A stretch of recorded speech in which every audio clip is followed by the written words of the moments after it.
Hello everyone, ಮನೇಲಿ ಜೋಳ ಇತ್ತು ಅಂತ ಬಿಡಿಸ್ಕೊಂಡೆ. ಒನ್ ಟೈಮ್ ವಾಶ್ ಮಾಡಿಕೊಂಡೆ.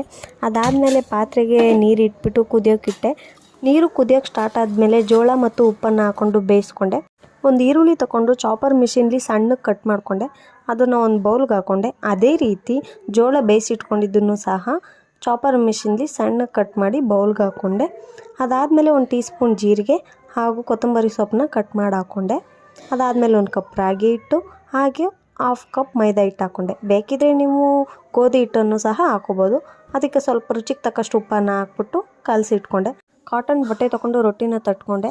ಕೆಲವರು ಬಟರ್ ಶೀಟು ಮತ್ತು ರೊಟ್ಟಿ ಶೀಟ್ ಬರುತ್ತೆ, ಅದನ್ನು ಯೂಸ್ ಮಾಡ್ತಾರೆ. ಪ್ಲೀಸ್ ಯಾರೂ ಆ ಥರ ಯೂಸ್ ಮಾಡಬೇಡಿ, ಬಿಕಾಸ್ ಅದು ಅನ್ಹೆಲ್ತಿ. ಆದಮೇಲೆ ತುಪ್ಪನ ತವಾಗೆ ಸವರ್ಬಿಟ್ಟು ರೊಟ್ಟಿನ ಬೇಯಿಸ್ಕೊಂಡೆ. ತುಪ್ಪ ಹಾಕ್ಬಿಟ್ಟು ಬೇಯಿಸ್ಕೊಂಡಾದಮೇಲೆ ವಿಹಾನ್ಗೆ ಅದನ್ನು ಕೊಟ್ಟೆ. ಚೆನ್ನಾಗಿದೆ ಅಂತೇಳಿ ತಿಂತಿದ್ದ. Thank you.